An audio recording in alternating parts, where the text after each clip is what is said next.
படைத்தான் இறைவன் உனையே, மலைத்தான் உடனே அவனே. அழகை படைக்கும் திறமை முழுக்க உன்னுடன் சார்ந்தது, என் விழி சேர்ந்தது. விடிய விடிய மடியில் கிடக்கும் பொன்வினை உன்மேனி மீட்டட்டும் என் மேனி. இறைவினில் வந்து கலந்திடு, வீரல் பட மெல்ல கனிந்திடு.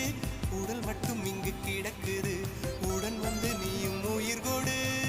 பல்லவன் சிற்பிகள் அன்று பண்ணிய சிற்பத்தில் ஒன்று, பெண்ணென வந்தது இன்று சிலையே. பல்லவன் சிற்பிகள் அன்று பண்ணிய சிற்பத்தில் ஒன்று, பெண்ணென